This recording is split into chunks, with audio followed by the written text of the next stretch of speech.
ईश्वरो गुरुरात्मेति मूर्तिभेदविभागिनि व्योमवद्व्याप्तदेहाय दक्षिणामूर्तये नमः।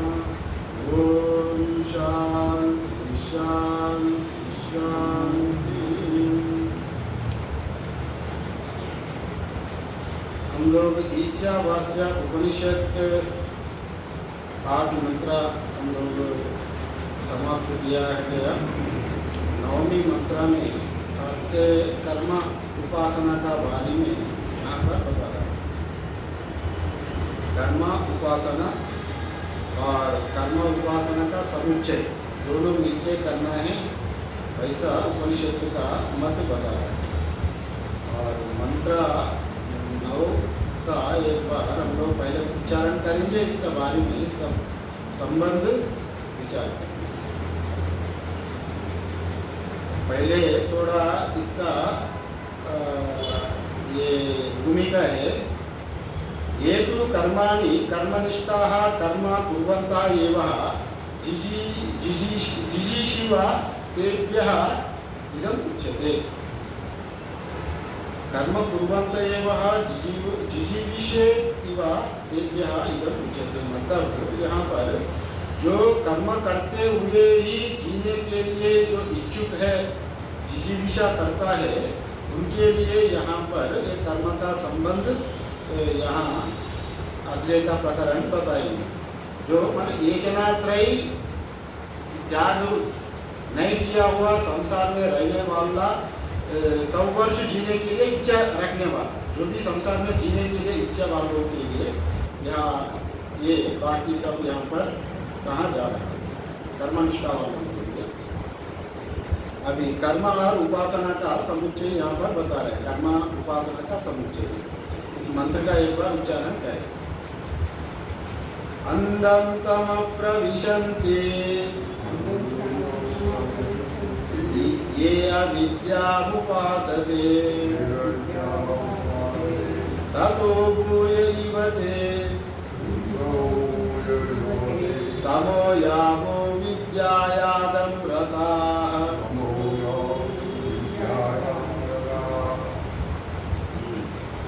यहाँ पर अंधं तम प्रविशन्ति ये अविद्या उपासते, मतलब जो अविद्या यहाँ पर कहा गया है, अविद्या मतलब कर्मकांड, जो केवल कर्म करने अग्निहोत्र आदि कर्म करने वालों को यहाँ पर अविद्या कहा गया। क्योंकि यहाँ पर ज्ञान का विरोधी अज्ञान होने के कारण यहाँ कर्म को अविद्या कहा गया। यहाँ पर तो अविद्या सूचक कर्म वैसा लेना है। अंधं तम प्रविशन्ति ये अविद्या उपासते ततो भूयैव ते तमो यावु विद्यायागं रताः। मतलब ततो भूयैव ते, इससे भी घोर अंधकार में जो पहले कहा गया, जो कर्म करने वाला लोग जो अंधेन तमसा होगा, अंधं तम प्रविशन्ति, वो अंधकार लोक में चले जाता है। जो भी कर्म करने वाला, मतलब अग्निहोत्र आदि कर्म करने वाला, केवल कर्म करने वाला सकाम कर्म का बाद में बता रहे हैं। जो भी अपना इच्छा पूर्ति के लिए, पुत्रेषणा वित्तेषणा लोकेषणा के लिए जो भी कर्म करता है और बाकी सब भूल जाता है, तो उनका गति नहीं होगा। माने पारमार्थिक दृष्टि से उनका गति नहीं होगा। व्यवहारिक दृष्टि में वो ठीक है, व्यवहार में उनके लिए ठीक है। जो भी व्यवहारिक काम कर्म करके बहुत संपादन धन पुत्र यश कर रहा है, तो वो व्यवहारिक के लिए वो बड़ा आदमी बन गए। किंतु पारमार्थिक दृष्टि से वो भी अंधकार का रोगी है, जो अपना आप के लिए, अपना स्वार्थ के लिए सकाम कर्म करके कर्मकांड इत्यादि, पुत्र का जो पुत्र कामेष्टि इत्यादि ज्योतिषोमी कर्म इत्यादि कर्मी करके अपना स्वयं का स्वर्ग जाने का इच्छा है, धन संपादन पुत्र का इत्यादि में, वैसा वाला लोग ज्ञानी का उनका रुचि नहीं है। इसलिए वो कर्म करते हुए पुनरपि जन्म पुनरपि मरण, बार बार कर्म करता है, फिर कर्म लोक में फिर आता है। इसलिए वो इसका यहाँ बोला गया अंधम तमा प्रविशन, वो अंधकार रूप में प्रवेश करता है, क्योंकि यहाँ अंधकार का सूचक है बार बार जन्मता बार बार मरता है, वैसा लेना है। और तथो भूय युवते तमो याहु विद्यायानाम रताः, मतलब तथो भूय युवते, उससे भी अंधकार लोक में जाता है जो विद्यायाम रता, विद्या में रत रहने वाला। विद्या यहाँ सूचक दिया गया, यहाँ विद्या मतलब उपासना, जो उपासना करने वाला, कर्म करने वालों का भी और घोर अंधकार में जाता है। यहाँ ये परिषद पैराडॉक्स स्टेटमेंट देता है। पैराडॉक्स मतलब ये इनडायरेक्ट, जो यहाँ पर सीधा सीधा नहीं बताते इसका मर्म क्या है। यहाँ मतलब ये है, जो आदमी केवल कर्म ही कर्म कर रहे हैं, अग्निहोत्रादि कर्म अपना स्वार्थ के लिए सकाम कर्म कर रहा है, जैसा जो ज्योतिषोम कर्म है, ये यज्ञ पुत्र के लिए पुत्र कामेष्टि यज्ञ है इत्यादि कर्मकांड अपना अपना जो कामना पूर्ण के लिए जो भी कर्म कर रहा है उसके लिए यहाँ बता रहे हैं। कामना पूर्ण किसके लिए होता है? तो पुत्र मृत्यु धन के लिए। कोई एक तीन ऐसे नहीं है, पुत्र चाहिए मतलब जायादी इच्छा, पुत्र का यहाँ सूचक है। उनको स्त्री चाहिए, पुत्र चाहिए, धन चाहिए, ये पूरे कर्मकांड करने के लिए उनका ये सब पूरा होने के लिए ही जो कुछ मांगता है वो करता है, इसके लिए कर्मकांड में रत रहने के लिए, उसके लिए ही ये वैदिक कर्म यहाँ जो कर्मकांड का विधान करने वाला अपना कृत्य का स्वार्थ के लिए। और जो आदमी कर्मकांड को भी भूल जाके केवल उपासना करूंगा, मैं कर्म नहीं करूंगा, केवल देवता का उपासना नहीं करूंगा, मैंने वो कर्म में छोड़ दिया, मैंने शास्त्रानुकूल कर्म ना करके मैं केवल जाके पेड़ के नीचे बैठ के ध्यान करूंगा, कहाँ जंगल में जाऊंगा, उपासना करूंगा, मैं देवता उपासना करूंगा, कर्म नहीं करूंगा, वैसा है तो वो घोर अंधकार में जाएगा। क्योंकि यहाँ अच्छे से समझ लेना, ये पूरा सृष्टि किसका रचा है? पूरा सृष्टि और व्यवहारिक दृष्टि से देखेंगे तो ये परमात्मा का सृष्टि है। परमात्मा का सृष्टि में वो कर्म भी रचा, कौन रचा? परमात्मा ही कर्म रचा, कर्म भी रचा ना। परमात्मा खुद गीता में कहता है, नहीं कच्चित क्षणमपि जातु तिष्ठत्य अकर्म कृत, मतलब मैं कर्म बिना कर्म मैं एक क्षण भी नहीं रहता, क्योंकि मैं अपने के लिए नहीं रह करे तो भी लोक कल्याण के लिए कर्म कर रहा हूँ। वैसे कहाँ गए?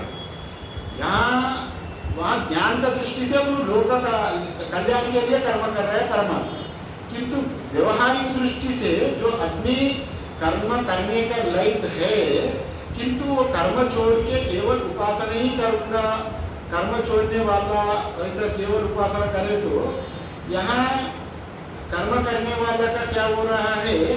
कर्म करे तो उनका परिवार का पालन पोषण तो हो रहा है, ये पालन पोषण का दायित्व छोड़कर मैं केवल उपासना ही करूँगा, मतलब यहाँ ये व्यवहारिक ज्ञान में पालन पोषण का दायित्व को टुकड़ा के वो अपना स्वार्थ के लिए देव उपासना कर रहा है। वैसा भी ये करता है, वैसा करे तो भी वो घोर अंधकार, माने कर्म करने वाला थोड़ा बहुत कर्म करके अपना स्वार्थ के लिए भी बड़े कर्म कर रहा है, किंतु घर पोषण ये सब कुछ व्यवहार चल रहा है, घर में जितने लोग हैं क्या है उनका सभी पालन पोषण के लिए कर्म तो करना ही पड़ेगा। और वो वैसा भी नहीं करके केवल उपासना ही करूँगा, मैं कर्म करने नहीं करूँगा, मतलब बाकी उनको घर चलेगा कैसा, परिवार चलेगा कैसा, इसी दृष्टि से भी वो घोर अंधकार में जाएगा उपासना वाला। वैसा एक मत है, वो वैसा एक मत है। और हमारा वैदिक परंपरा में वेद खुद बताया कर्म उपासना ज्ञान का अंग है, कर्म उपासना गलत नहीं है। यहाँ पर ज्ञान का दृष्टि से कर्म उपासना को कम दिखा रहा है, मतलब वो कर्म उपासना करने वाला जो कहाँ जा रहा है, अंधकार लोक में जा रहा है, कर्म करने वाला अंधतम प्रविशन्ति, ये अविद्या उपासना। अविद्या मतलब कर्म, यहाँ कर्म मीन्स जो कर्मकांड, केवल कर्मकांड जो अग्निहोत्र आदि कर्म करने वाला अपना स्वार्थ के लिए, जो अपना स्वार्थ के लिए कर्म करने वालों के सकाम कर्म बोलते हैं ना, खुद का सकाम कर्म, खुद का अपना कामना पूर्ण करने के लिए, पुत्र का, वित्त का, लोक का इत्यादि इत्यादि जो कुछ उनका वासना है सब पूर्ण करने के लिए, अपना स्वार्थ के लिए जो कर्म करने वाला है उसका यहाँ पर निंदा हो रहा है। अगर वो उपासना भी वो किसके लिए कर रहे हैं, ब्रह्मलोक जाने के लिए। उपासना भी स्वर्ग से भी उपासना व्यवहारिक दृष्टि से देखे तो उत्कृष्ट है, वो ब्रह्मलोक भी जाएगा, वहाँ पर और सुख ज़्यादा मिलेगा। इसलिए वहाँ पर ब्रह्मलोक जाके भी वहाँ उपासक क्या करेगा, अगर सकाम उपासक यहाँ बता रहे हैं, सकाम उपासक भी उपासना करके ब्रह्मलोक जाए तो वहाँ पर साधन अत्यंत जीवन अत्यंत सुखपूर्वक होता है। वहाँ ब्रह्मलोक में जहाँ ज़्यादा सुख होता है वहाँ पर विवेक विचार वैराग्य करने का अवसर नहीं मिलता। इसलिए जहाँ मनुष्य लोक में ही जीवन मुक्त होने के लिए विधान बताया है, छाया तपा ब्रह्मलोक इत्यादि कुछ भी कहता है कठोपनिषद में। देव ब्रह्मलोक में छाया तप मतलब जैसा हमारा छाया जैसा थोड़ा बहुत वहाँ अवसर मिलता है, मगर मनुष्य जीवन में पूरा मोक्ष पाने के लिए अधिकार है यहाँ पर पार होने में। जीवन से पार होने के लिए मनुष्य जीवन अत्युत्तम सभी शास्त्र कहा गया। अगर वो क्या किया, सकाम कर्म करके अगर वो गया स्वर्ग गया, सकाम कर्म वो स्वर्ग गए तो क्या किया, स्वर्ग में जाके वो जब तक उनका कर्म फल का भोग है वहाँ पर आनंद से आराम जीवन जी रहे। वहाँ आराम जीवन जीने के वजह से वहाँ विवेक वैराग्य नहीं हो पा रहा है। वहाँ इंद्रियों का ही भोग हो रहा है। जितने दिन अभी वहाँ स्वर्ग में जाएंगे, अगर 1000 साल स्वर्ग में अगर जीने का इच्छा है 1000 साल, और 1000 साल का वो वहाँ पर आनंद ले रहे हैं। अगर यहाँ पर ये भौतिक स्तर पर स्वर्ग बहुत अच्छा है, भौतिक स्तर पर देखे तो स्वर्ग तो बहुत अच्छा है, वहाँ पर हर आदमी चाहता है आराम जीवन जीने के लिए इंद्रिय भोग चाहता है। यहाँ पर वो नहीं कह रहे। यहाँ पर ये इसका उपनिषद का मत है, आध्यात्मिक दृष्टि से, आत्मज्ञान का दृष्टि से यहाँ तुलना कर रहे हैं। आत्मज्ञान का दृष्टि से स्वर्ग जाना भी अंधकार में जाना जैसे ही है, अंधतम प्रविशन, क्योंकि वहाँ जाके तुम 1000 साल स्वर्ग में भोग करोगे। अगर वहाँ नहीं जाके भी यहाँ मनुष्य जीवन में रह के विवेक वैराग्य जागृत करके और एक दो जीवन में भी मुक्त होने का संबंध है, मतलब जीवन जन्म मरण से भी मुक्त होने का इसी मनुष्य जीवन लोक में वो संभावना को छोड़ के तुम स्वर्ग गया। स्वर्ग 1000 साल आपको स्वर्ग में रहने का एक अवधि लगभग उधर हम लोग अनुमान कर रहे हैं। अब एक वो 1000 साल तक भोगने का स्वर्ग में रहेंगे। वो 1000 साल में कितने जन्म लेते थे मनुष्य जीवन में? 1000 साल में तो 15 जन्म तो 12-15 जन्म तो यहाँ पर होते थे ना। अगर वो ये 2 जन्म 3 जन्म भी अगर विवेक वैराग्य हमेशा शास्त्रानुकूल कर्म उपासना और भगवान के लिए ही प्रयास करे तो वो बेड़ा पार इसी जीवन में होते थे। समझ लिया? वो जाके वो स्वर्ग में जाके वहाँ फंस गया, मैंने मुक्ति ना होने का फंस गया। किंतु भौतिक स्तर पर भोग के लिए वो तो बहुत बढ़िया है। आजकल जमाना में अगर भोग इंद्रिय सुख भोग दृष्टि से ऐश्वर्य भौतिक ऐश्वर्य दृष्टि से देखे तो स्वर्ग अत्यंत आवश्यक। वैदिक पूर्व कांड जितने वैदिक पूर्व कांड है वो वैदिक पूर्व मीमांसा स्वर्ग जाने का ही उनका हाईएस्ट गोल रहता है। उनका वही उनका मोक्ष है, स्वर्ग जाना ही उनका लक्ष्य है। किंतु यहाँ वेदांतिक दृष्टि आत्मदृष्टि से बोल रहे हैं, और वो आत्मदृष्टि से स्वर्ग गया, फिर वो यहाँ का जो विवेक वैराग्य करने का सत्संग करने का वो अवसर मिस हो गया। वो इसका वजह से वो अंधकार लोग गया बोले। यहाँ आत्मदृष्टि से बार बार मैं कह रहा हूँ, ये आध्यात्मिक दृष्टि से निंदा कर रहे हैं, भौतिक दृष्टि से नहीं है। इसलिए वो अंधम तमक प्रविशन्ति ये अविद्या उपासते। वहाँ यहाँ इंद्रिय भोग से वो कर्म किया, कर्मकांड अग्निहोत्र आदि ये ज्योतिषोम कर्म इत्यादि करके स्वर्ग पहुँच गए, फिर वापस तो नहीं आएगा। जब तक फिर मनुष्य लोग नहीं आएंगे तब तक विवेक वैराग्य जगा के फिर वो शुरुआत करना पड़ेगा। श्रवण मनन निधिध्यासन शास्त्र चर्चा करके ही उनको मुक्ति मिलेगी। किंतु वो स्वर्ग गए तो फिर जब आएंगे इंतजार करना पड़ेगा ना। अगर कोई आदमी कहाँ विदेश चले गए, विदेश गया, अभी आप मंत्रिमंडल में विस्तार हो गया, उनको मंत्री बनाना है तो तुरंत निर्णय 3 दिन में लेना है, और वो तो जाके विदेश में बैठा, फिर वो कब आना है इसको उनके लिए इंतजार तो नहीं करेगा ना, क्योंकि वो मंत्री बनने का अधिकार को वो खो गया। वैसे ही यहाँ पर भी जो आदमी वहाँ गया विदेश में भोग रहा है, अमेरिका में जाकर आनंद में है, वो भौतिक स्तर पर इंडिया से अनेक गुण अच्छे है, वहाँ पर भौतिक लग्जरियस लाइफ है, मगर यहाँ का जो मुक्ति होने का संभावना खो गया। हाँ, क्योंकि यहाँ मनुष्य लोक में रहकर सत्संग करके विवेक वैराग्य जागृत करके वो शास्त्राध्ययन करके वो 2-3 जन्म में ही बेड़ा खूब मेहनत करके 2-3 जन्म में ही बेड़ा पार करने का अवसर है। वो खुद उपनिषद कहा जाता है, उपनिषद ही कहते हैं केनोपनिषद में, ये चेदवेदि अत सत्यमस्ति न चेदेवेदि महती विनष्टि भूतेषु भूतेषु विचित्य धीरा प्रेत्य अस्मान् लोकान् अमृता भवन्ति। ये चेदवेदि अत सत्यमस्ति, माने इसी जीवन में अगर मुक्ति हो जाए तो वो सफल है जीवन। न चेदेवेदि महती विनष्टि, और इस जीवन में मुक्ति नहीं है तो महती विनाश, महाविनाशकारी है, क्योंकि जन्म लेना ही यहाँ पर विनाशकार है। अगर वो स्वर्ग जाके वहाँ पर बैठ गया, अगर अगले फिर मनुष्य जीवन कब मिलेगा, इनको मुक्ति कब मिलेगा। इसलिए वहाँ या अंधम तम प्रविशन्ति ये अविद्या उपासक, अविद्या उपासक जो सकाम कर्म करके अग्निहोत्र आदि कर्म करके वो स्वर्ग जाए तो अंधम तम बताया। यहाँ पहले लाइन में अभी यहाँ बता रहे हैं ततो भूयते तमो यागो विद्यायागाम व्रताः, उसी से भी अंधकार लोक में जाएगा जो उपासना करने वाला।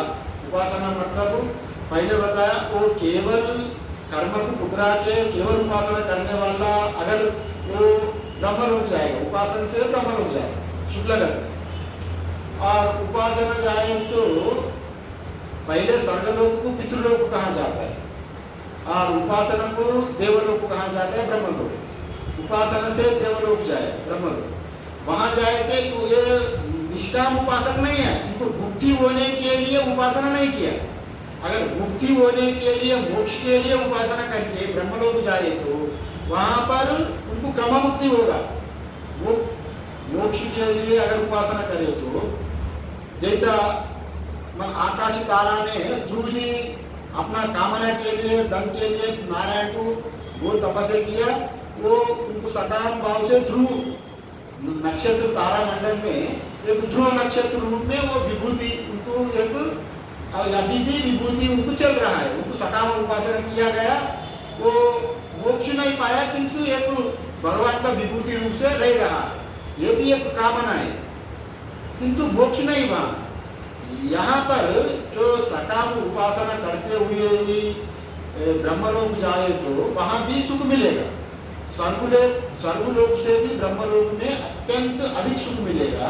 अत्यंत अधिक सुख मिले तो वो जितने सुख मिलेगा उतने, और यहाँ विवेक वैराग्य नहीं होगा वहाँ पर। इसलिए आध्यात्मिक दृष्टि से वो अंधम तमा तत्व यही होते, मतलब वो स्वर्ग से भी अधिक अंधकार वहाँ पर बताया गया। मतलब वहाँ या दो दृष्टि से अगर वहाँ ज्यादा सुख भोग ज्यादा हो रहा है, उसका वजह से उनको विवेक वैराग्य करने के लिए सुतरां उनको समय नहीं मिलेगा और वो मन भी नहीं लगेगा, विवेक करके वैराग्य करके मुक्ति का इच्छा ही नहीं होगा और आराम जीवन ही जीने के लिए ही सोचेगा। इसलिए वहाँ भी बहुत कठिन है वहाँ से फिर आने के लिए। वह अवधि भी बहुत समय, यहाँ तो अब 1000 साल अगर बताए तो वहाँ 2000, 4000, 5000 साल की बात, ये कल्प तक भी वहाँ नहीं सकते आप ब्रह्मलोक सकाम कर्म भोग करके हुए। किंतु वो एक कल्प तक तो आप भोग इंद्रियों का भोग हो गई, किंतु मोक्ष तो नहीं हो पा रहा है ना। मोक्ष फिर मनुष्य लोक में आके विवेक वैराग्य जागृत करके फिर निष्काम कर्म निष्काम उपासना करके ही फिर मुक्ति होगा। अतः अगर उनका बुद्धि तेज है, अधिकारी है, तो श्रवण मनन निधिध्यासन करके इसी जीवन में जीवन मुक्ति होगा। अगर वो निष्काम कर्म निष्काम उपासना निष्काम कर्म करके ही वो उपासना करके ब्रह्मलोक जाके वहाँ भी क्रम मुक्ति होगा। मगर वो गया सकाम कर्म सकाम उपासना का निंदा हो रहा है, इसलिए वह ये एक दृष्टि है, वह सुख ज्यादा मिलने से यहाँ निंदा हो रहा है। और एक दृष्टिकोण से वो ध्रुव दृष्टिकोण से मैं बता रहा हूँ, वहाँ ईश्वर का रचा हुआ सृष्टि की नकार के केवल ईश्वर का ही उपासना करूंगा मैं, आपका रचना नहीं करूंगा, आपका ईश्वर का जो कुछ या संसार बना हुआ उसका दायित्व मैं नहीं लेऊंगा, मैंने कर्म नहीं करूंगा, केवल उपासना ही करूंगा, मतलब वो घोर अंधकार में जाएगा। क्योंकि ईश्वर का रचा हुआ सृष्टि का नकार रहा है, वहाँ घर का पालन पोषण भी नहीं होएगा, ये केवल कर्म ही करेगा, उपासना ही करेगा, तो वो घोर अंधकार में जाएगा, एक मत है। और दूसरा मत है वहाँ उपासना करके सकाम उपासना करके ब्रह्मलोक में जाके वहाँ ज्यादा भोग होने के कारण वो वैराग्य विवेक नहीं हो पाएगा, इसलिए वो घोर अंधकार को यहाँ पर वैसा बताएगा। इतने ही भेद है, मतलब यहाँ निंदा नहीं कर रहे हैं, निंदा अर्थ से निंदा नहीं। यहाँ फिर दोनों को यहाँ उपनिषद का मत है, कोई भी एक अकेला नहीं करना, दोनों मिलकर करना। कर्म उपासना का समुच्चय यहाँ पर बता रहा है, ज्ञान कर्म का समुच्चय तो नहीं होगा, ज्ञान का मार्ग अलग है, कर्म का मार्ग अलग है। मैं 2-3 बातें बताया, अभी भी संबंध आएगा बताइए। इसलिए यहाँ पर केवल सकाम कर्म केवल निष्काम कर्म का यहाँ पर निंदार्थ से निंदा कर रहा है, इसी का वजह से। और वैसे ही तो बिना अंतःकरण का शुद्धि कर्म उपासना में भी ज्ञान का साधन है, कर्म उपासना बिना अंतःकरण का शुद्धि ज्ञान का प्राप्ति भी नहीं होगा। और निष्काम कर्म भी करना है तो अंतःकरण शुद्धि और चित्त शुद्धि के लिए कर्म करना आवश्यक ही होगा। अगर आप वैसा मानेंगे केवल उपासना ही करके मैं उपासना में ही रत रहूंगा, केवल तपस्या करूंगा, चित्त शुद्धि के लिए कर्म नहीं करूंगा, निष्काम कर्म केवल चित्त एकाग्र के लिए मैं उपासना करूंगा, है तो वैसे भी गलत है। जैसा रावण इत्यादि, रावण है ना, रावण इत्यादि इतने उनका एकाग्र चित्त था, तब में इतना व्रत था उनका, मैंने उनका तपस्या से ब्रह्मा जी भी संतुष्ट होकर उनको वर दिया गया, मैंने आप अमर हो जाएंगे। वैसा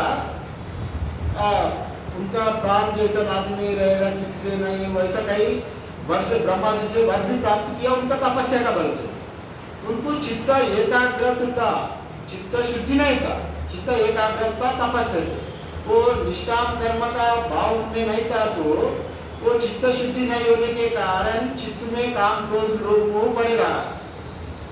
एकाग्र चित्त एक तरफ में एक आत्म में बड़ा तंदुरुस्त है, एक आत्म तो पैरालाइज हो गया, वैसा तो उसको स्वस्थ नहीं कहेंगे ना, दोनों पक्का रहे तो ही उसको स्वस्थ भी कहेंगे अधिकारी।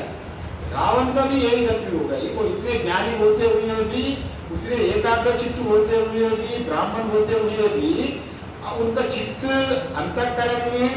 अंतःकरण में जो चित्त शुद्धि ना होने के कारण वो अशुद्धि का भाव पैदा हो गए, काम क्रोध इत्यादि।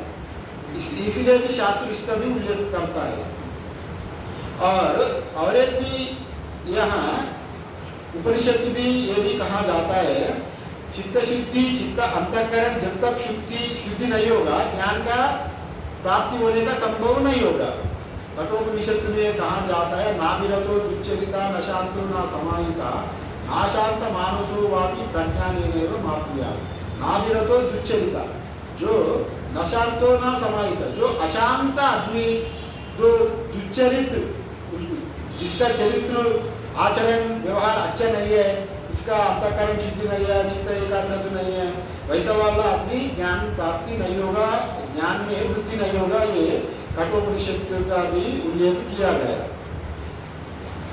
वैसे ही मुंडकोपनिषद में कोई आदमी अपना आप को ज्ञानी मानता है, माने वो ठीक ठीक ज्ञान नहीं होगा, ज्ञान ठीक से नहीं होगा, मगर वो जो कुछ वो कर रहा है वही मैं सही है, जैसा रावण जैसा ज्ञान का अभिमान। रावण तो बड़ा बुद्धिमान भी थे, बुद्धिमान थे, किंतु वो यथार्थ ज्ञान नहीं था उनको, माने दम्भु एक रहा, इसलिए उपनिषद को वैसा वाला ज्ञानियों को भी नकार दिया। अविद्याया मंतरे वर्तमान स्वयं धीरा पंडितम मन्यमाना तंद्रम्यमाना पर्यंति मूढ़ा अंधे नैव नियमाना यथांधा इत्यादि मुंडकोपनिषद में कहा गया। वैसे ही दम्भिक ज्ञानी ये मूड जैसा होता है, इसलिए दम्भ ज्ञान को नहीं रखना। इसलिए ये केवल यहाँ पर ये उपासना करे तो उसको निंदा कर रहा है, केवल कर्म का भी यहाँ पर निंदा कर रहा है। यहाँ पर ये निंदा से निंदा नहीं है, मगर ये दोनों का समुच्चय करने के लिए निंदा है। कर्म उपासना दोनों एक साथ साथ एक ही उपासक कर्म उपासना दोनों करे तो ये अच्छा होगा, एक करे तो कर्म करने वालों को पितृलोक प्राप्ति होगा, पितृलोक को नीचे लोग वो स्वर्ग, उपासना करने लोगों को देवलोक प्राप्ति होगा, वो ब्रह्मलोक। अगर दोनों मिलकर करें तो गति अच्छा होगी, वैसा यहाँ पर बता रहा है। कर्म उपासना समुच्चय का यहाँ पर बता रहा है। और चित्त शुद्धि तो दोनों का होना ही आवश्यक ही है। और हम लोग भाष्य देखेंगे तो इसमें साफ साफ बताएंगे। हम लोग एक बार भाष्य देखेंगे।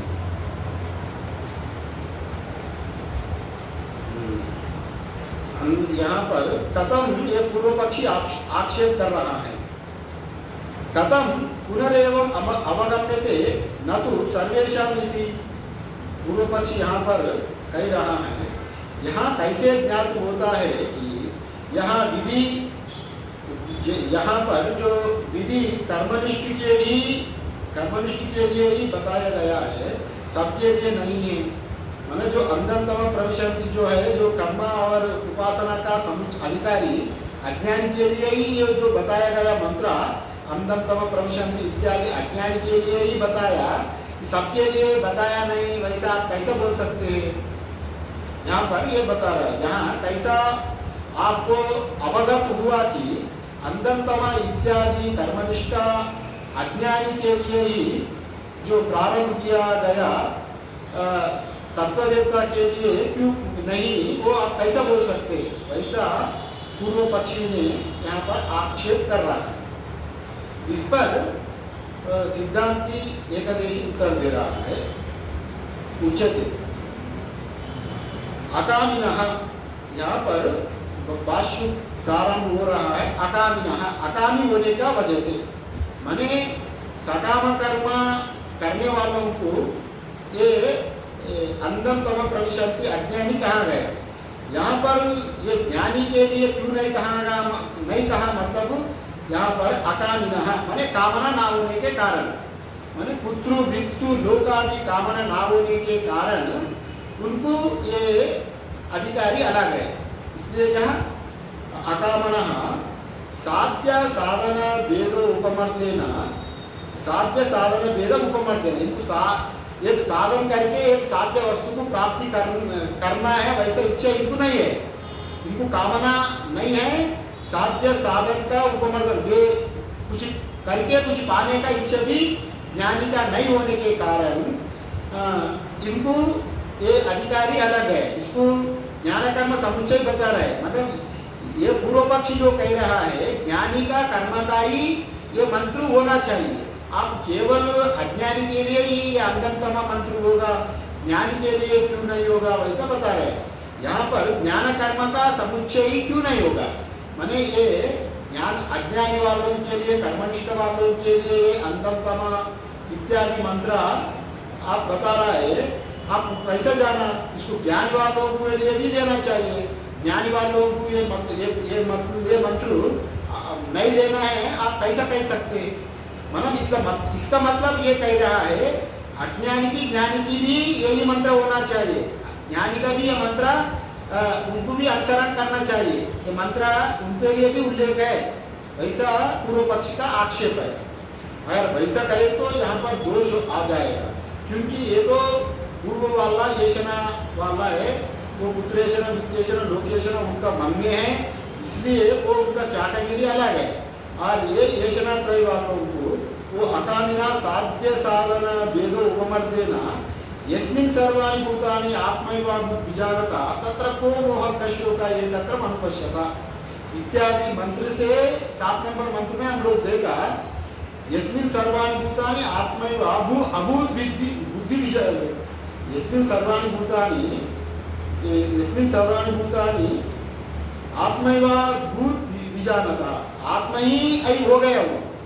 जब पहले हम लोग 7 नंबर मंत्र में देखा सभी भूत उनका आत्मा ही होने के नाते उनका तत्र को मोह का शोक एकत्र अनुपश्यता, उनको शोक मोह दोनों ही नाश हो गया, क्योंकि उनका आत्मा एकत्व भाव हो गया, एकत्व दर्शिता शोक मोह नहीं होता। उनका दृष्टफल यहाँ पर दिखा रहे, उनका जीवन मुक्त पुरुष का दृष्टफल शोक मोह नहीं हो रहा है, फिर वो जीवन मुक्त हो गए, उनका दृष्टफल यहाँ पर दिख रहा है।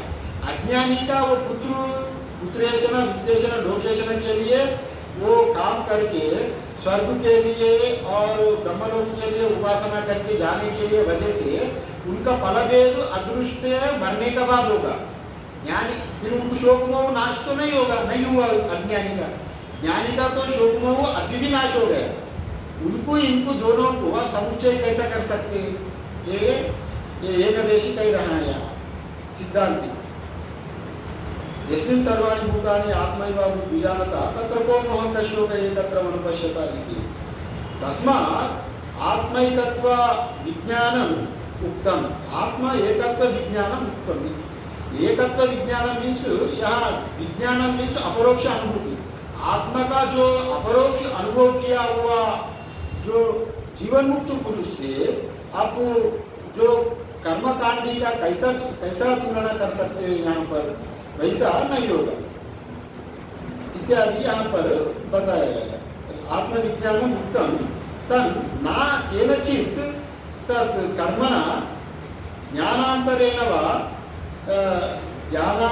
वा या मूढ़ाः समुच्चीषति, मतलब यहाँ जो ज्ञान कर्म का जो समुच्चय जो बता रहे हैं वो मूढ़ लोग ही वैसा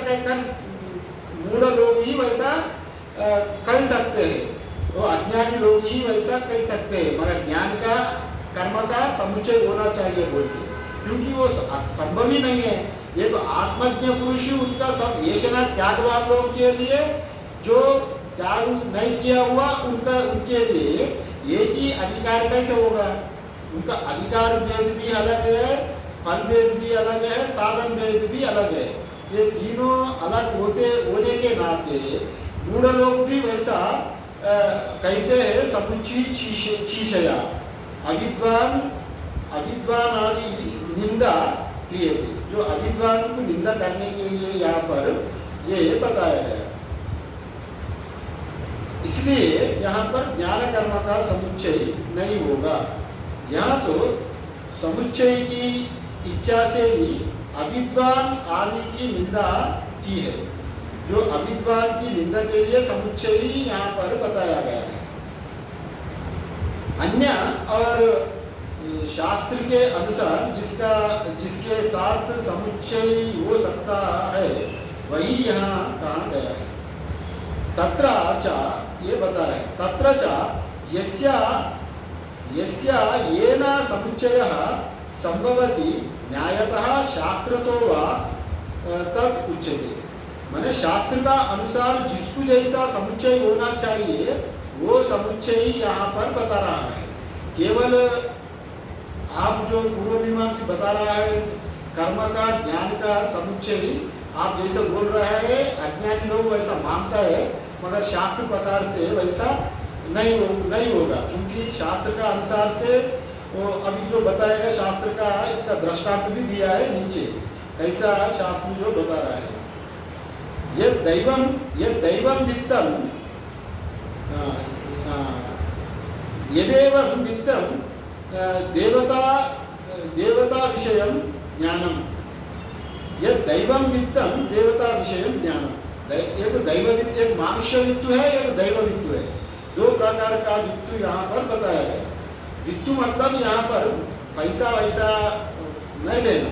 एक देवता का विषय का ज्ञान एक है, मनुष्य विषय का ज्ञान एक है। ये यहाँ पर उपासना का फल, देवता अनुग्रह का, उपासना का दैवी वित्त कहा गया, और मानुष्य वित्त इत्यादि पितृलोक आदि जो स्वर्ग जाने का यहाँ पर कहा गया। दैव वित्त अर्थात देवता संबंधी ज्ञान का, देवता संबंधी ज्ञान का ही उल्लेख देवता वित्त यहाँ पर कहा गया, यानी परमात्मा ज्ञान का नहीं। यही बात यहाँ पर कह रहा है। देवता विषय ज्ञानम कर्म संबंधित्वेन उपन्यस्तम ना परमात्मा ज्ञान। यहाँ पारमार्थिक ज्ञान से यहाँ नहीं कहा। यहाँ दैववित्तम मानुष्य वित्तम दो प्रकार का ज्ञान है। ये दैवता वित्तम देवता विषय का ज्ञान का ही यहाँ पर कहा गया, ये पारमार्थिक ज्ञान का नहीं कहा। इसलिए उपनिषद भी यहाँ कहा गया विद्या देवलोका। यहाँ पर विद्या देवलोका मतलब विद्या से देवलोक का प्राप्ति होगा। देवलोक का मीन्स यहाँ पर देवता लोक, ब्रह्मलोक इत्यादि। यहाँ देवलोक मीन्स मुक्ति नहीं। यहाँ जो विद्या अविद्या जो पद आ गए ना, यहाँ विद्या मतलब ज्ञान नहीं लेना। इसी उपनिषद में विद्या का अर्थ दिया गया उपासना। इसलिए ये भी यहाँ पर उपनिषद भी बता रहा है विद्या देवलोका। विद्या से देवलोक जाता है मतलब उपासना से देवलोक जाता है। ये उपनिषद भी यहाँ पर इसको प्रमाण कर रहा है, विद्या से देवलोक प्राप्त होता है। ऐसा इस ज्ञान का जो आत्मज्ञान से पृथक फल जो सुना गया है, माने आत्मज्ञान से पृथक फल है। क्योंकि विद्या से मोक्ष नहीं बोला यहाँ पर। विद्या देवलोक का मतलब यहाँ विद्या का अर्थ हो गया उपासना। यहाँ पर ये बता रहा है इति पृथक फल श्रवणा। इति पृथक फल श्रवणा माने इसका श्रवण पृथक फल यहाँ पर बताया गया है। श्रवणार्थ मतलब यहाँ उपनिषद में यहाँ पर पृथक फल बताया गया है। इसलिए ये दोनों का संगति नहीं बनेगा। ज्ञान कर्म का समुच्चय नहीं होगा। ज्ञान है वस्तुतंत्र, कर्म है कर्तृतंत्र, माने कुछ करके कुछ पाने का विषय है कर्म। ज्ञान है वो जैसा है तैसा आत्म एकत्व बोध को जैसा है तैसा जानना। ये दोनों का साधन अलग है, फल अलग है, इसलिए अधिकारी भी अलग है। ये तीनों वेद होने के नाते ये ज्ञान कर्म समुच्चय नहीं होगा इत्यादि पूर्व पक्षी ने यहाँ पर कह रहा है। तयो ज्ञान कर्मणो इह एकैकम अनुष्ठानादि निंदा समुच्चाचीशीया ना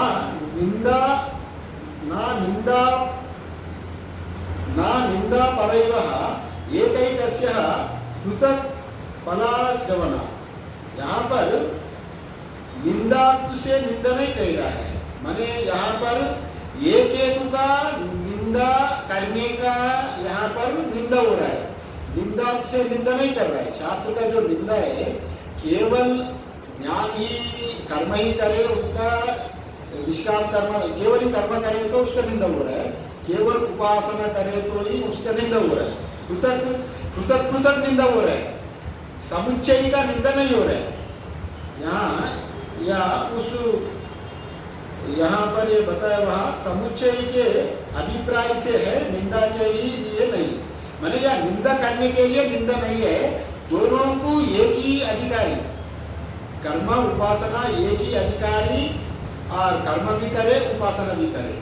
इसके लिए यहाँ पर एक का निंदा कर रहा है, दोनों को समुच्चय करने का निंदा नहीं है, निंदार्थ से निंदा नहीं है। एक एक पृथक पृथक करे तो शास्त्र निंदा कर रहा है। जैसा आपको बात से सीधा सीधा इसी अर्थ से आपको समझाए तो उतने कठिन पड़ता है, थोड़ा मैं आपको सीधा समझा दे। जैसा आपको घर में आपको देवता का उपासना भी कर रहा है, कर्म भी कर रहा है। यहाँ पर जो कह रहा है, कुछ लोग है कर्मकांडी लोग केवल सुबह उठने से लेकर वैदिक कर्मकांड में ही लगे रहते हैं। कर्म ही उनको श्रेष्ठ है। जो केवल पूर्व मीमांसा को मानने वाला वो उपासना भी नहीं करता देवता, तो सुबह उठ के अग्निहोत्र आदि कर्म के ही व्यस्त रहता है। ज्योतिष को हवन करो और पुत्र कामेष्टि या यज्ञ करो, वित्त के लिए कर्म करो, धन के लिए, नाम के लिए, हमेशा उसमें ही लौकिक में ही लगे रहते हैं। उनको उपासना का समय नहीं मिलता, उपासना के ऊपर ध्यान नहीं देता। क्योंकि यहाँ पर पूर्व मीमांसा, जैमिनी जो मीमांसा है, पूर्व मीमांसा कर्मकांड, वो वेद को ही प्रमाण ज्यादा महत्व देता है, वेद का ही, और ईश्वर का महत्व नहीं देता। पूर्व मीमांसु में हमारा षड दर्शन, षड आस्तिक दर्शन है, वेद प्रमाण मानने वाला। उसमें जो पूर्व मीमांसु का दर्शन है वो नास्तिक दर्शन है। माने आस्तिक दर्शनों में वो ईश्वर को नहीं मानता, वो ईश्वर को नकारने वाला दो है, एक सांख्य है और एक ये पूर्व मीमांसा। ये दोनों ईश्वर को नहीं मानता, सांख्य पूर्व मीमांसा। हाँ, ये याद रखना। अगर इसको याद रखेंगे तो आपको यहाँ पर क्लियर होगा। वैदिक कर्मकांड में ईश्वर को नहीं मानता क्योंकि सृष्टि अनादि मानता है। सृष्टि अनादि है, ईश्वर का कोई लेना देना नहीं है, क्योंकि ये सृष्टि कोई क्रिएट, मैंने कोई सृष्टि नहीं किया। सृष्टि तो अनादिकाल से हो रही है। आप जैसा वेद का परंपरा में जो है अपना कर्म करो, आप स्वर्ग में जाओ, फिर पुण्य फल प्राप्ति करो, स्वर्ग में भोग करो, फिर आ जाओ, फिर कर्म करते रहो। आजीवन कर्म का विधान वैदिक कर्मकांड में है। उनका हाईएस्ट फल है उनका मोक्ष। मोक्ष मतलब उनका स्वर्ग जाना ही उनका मोक्ष है, उनका लक्ष्य है। वैदिक कर्मकांड का लक्ष्य है स्वर्ग जाना। स्वर्ग के लिए वो प्रयास करता रहा, इसलिए वो अग्निहोत्र आदि कर्म विधि निषेध का कर्म ही, ये करो, ये पाप हो गए तो ये गए, चींटी मर गए तो भाई तुम इसका निषेध के लिए, उसका निवारण के लिए ये कर्म करो, कुछ गड़बड़ हो गए तो इसके निवारण के लिए ये करो। माने हमेशा ये कर्मकांड में लगे रहने वाला जो सकामी कर्म आता है, यहाँ निंदा हो रहा है। अगर वैसा कोई उपासक लोग है, वो ये कर्म को नहीं ना करके, कर्म नहीं करके केवल उपासना ही उपासना कर, देवता का ही उपासना करूंगा, मैं देवता का ही उपासना करूंगा और दूसरा नहीं करूंगा, कर्म नहीं करूंगा, वो उससे भी घोर अंधकार में जाएगा। इसका मतलब है वो केवल देवता का ही एक कार्य का ही पकड़ने के लिए कारण को विस्मरण कर रहे हैं। यहाँ जो कारण किसी का कारण है, वो परमात्मा का ही कारण है ना। अगर कोई संतान आपका घर में 4 संतान है, हम संतान का आपको प्राप्ति हो गई, वो संतान का ही परमात्मा का ही सृष्टि है ना, पूरा सृष्टि परमात्मा का ही है। अगर आप 4 बच्चे का पालन नहीं करके और अपना मौज में जाके आपको मंदिर में ही भजन करूंगा, मैं हमेशा घर जाऊंगा ही नहीं, मैं भक्ति में ही लगे रहूंगा और घर संसार से हमको संबंध नहीं है, तो उसको न कर रहा है। क्योंकि अगर अपना दायित्व निभा के हुए, दायित्व पूरा आपको निभा के कर्म में लगे तो अलग बात है। किंतु आपका जब बाकी है, अंतःकरण में शुद्धि नहीं हुआ, चित्त एकाग्र नहीं हुआ, फिर अज्ञान काल में भी नकारना नहीं, इसलिए ये निंदा हो रहा है। केवल उपासना ही करे तो यह निंदा, ये केवल कर्म करे तो निंदा हो रहा है। अगर एक आदमी है इंसान, वो अपना घर का दायित्व भी निभा रहा है, परमात्मा का भी भजन भी कर रहा है, इसमें 2 गुना फल मिलेगा, बेनिफिट शीघ्र गति से बेनिफिट होगा। इसी का ही यहाँ शास्त्र ये मदद माने इसको ज्यादा से ज्यादा एनकरेज कर रहा है, प्रोत्साहन दे रहा है। दोनों को समुच्चय करके करो, कर्म उपासना दोनों को मिलजुल के करो। केवल कर्म ही कर्म करके कर्मठ नहीं बनो, और केवल उपासना करके कर्म का विस्मरण नहीं करो, क्योंकि ये कर्म कार्य प्रपंच भी परमात्मा का ही है। इसलिए परमात्मा का कार्य प्रपंच में रहते हुए कर्म भी करो, उपासना भी करो, दोनों ही समुच्चय करके समान समान भाव से करे तो फल अच्छे से मिलेगा, शीघ्र गति से उनको गति उन्नति होगी। अगर वो सच्चे साधक भी है, दोनों भी कर रहे हैं, घर का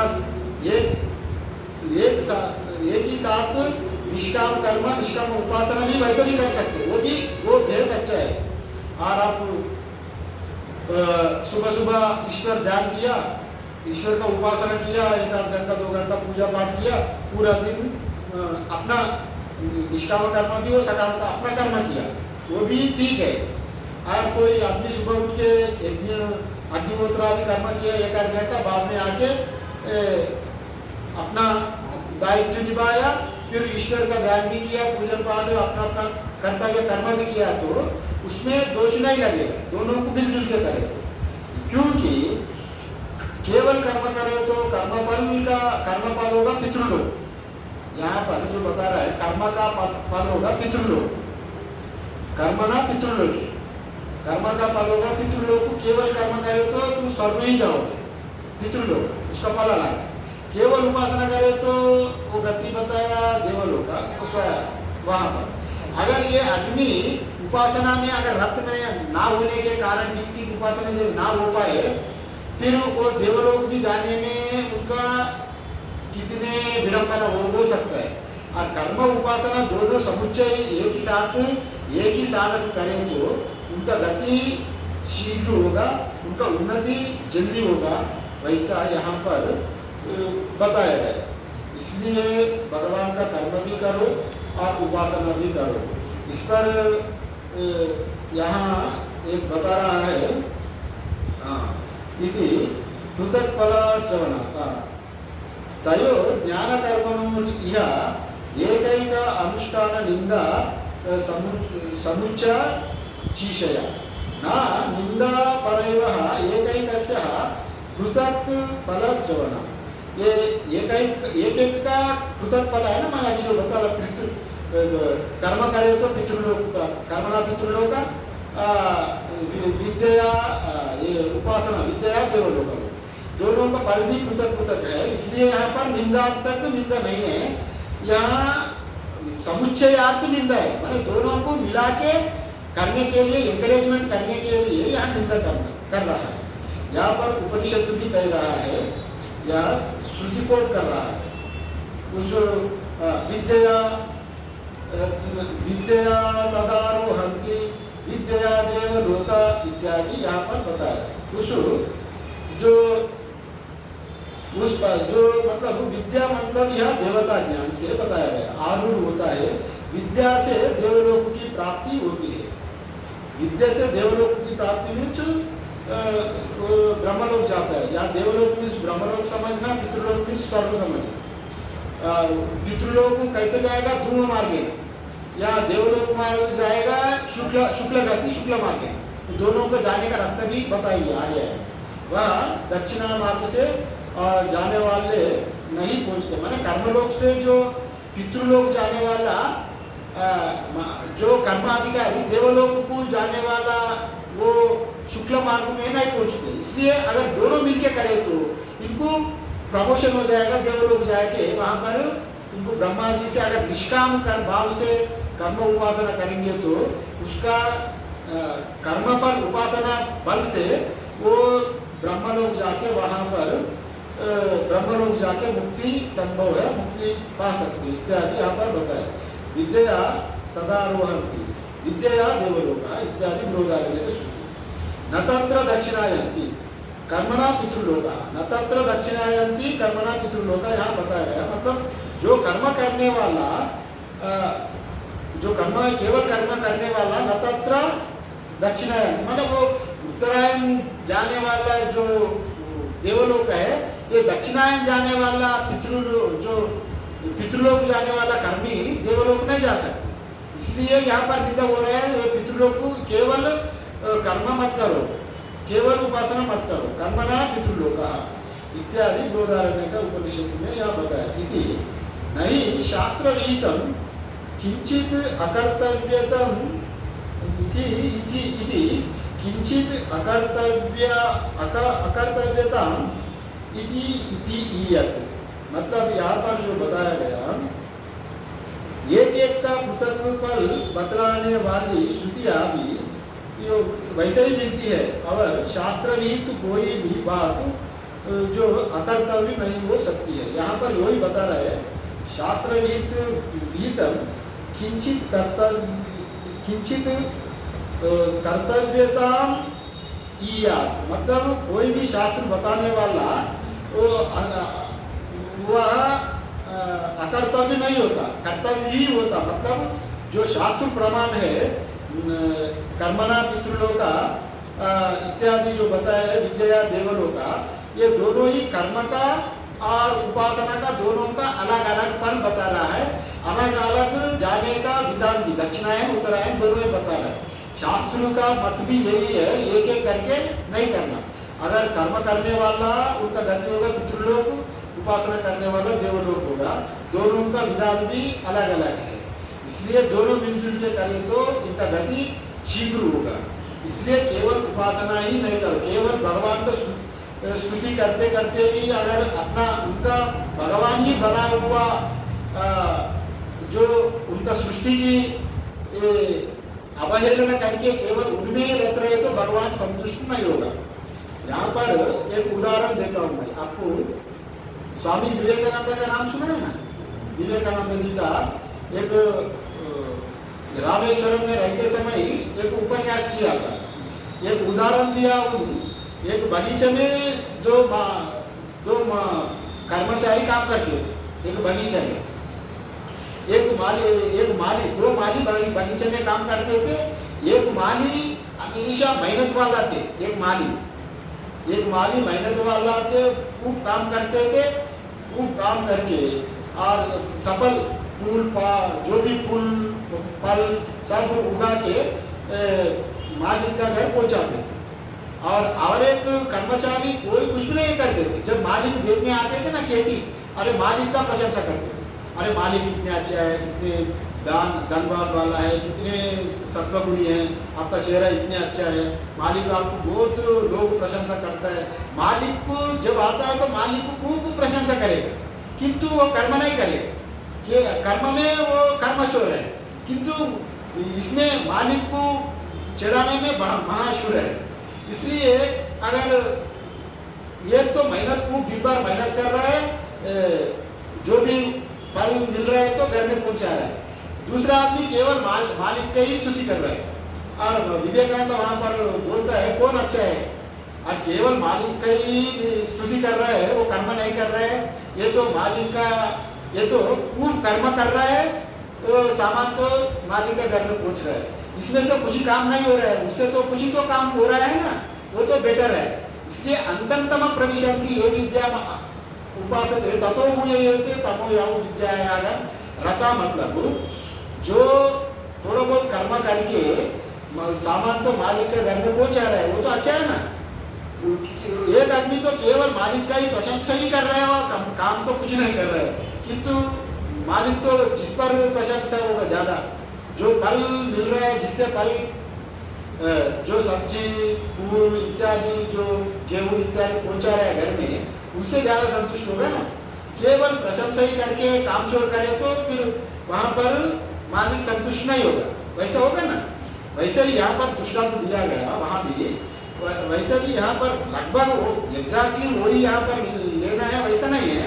मगर केवल प्रशंसा ही ईश्वर का उपासना करे तो फिर ईश्वर का ही बना हुआ सृष्टि का अवहेलना करे तो फिर वो अधूरा हो जाए। अगर कर्म में रहने वाले, जो कर्मनिष्ठा रहकर कर्म में रहने वाला अधिकारी, जो पुत्रेशन वित्तेशन लोकेशन रह के करने वाला जो संसारी है गृहस्थ जीवन, अगर तुम एक ही मत नहीं पकड़ो, दोनों ही एक साथ में करो, दोनों ही कर्म भी करो उपासना भी करो, शीघ्र गति में फल होगा, इसका मत ये है। और इसका दोनों ही अधिकार अलग अलग करे तो अलग अलग भी फल बताएगा, क्योंकि जो कर्मणा पितृलोका विद्या देवलोका बोल के दोनों का फल भी अलग बताने का वजह से ये दोनों अलग अलग है, इसलिए इसका समुच्चय करके बताने का इसका मत है। बाकी भाष्य हम कर देखते हैं। पूर्णमदा पूर्णमिदं पूर्णात् पूर्णमुदच्यते पूर्णस्य पूर्णमादाय पूर्णमेवावशिष्यते। ॐ शान्ति शान्ति शान्ति। शङ्करं शङ्करा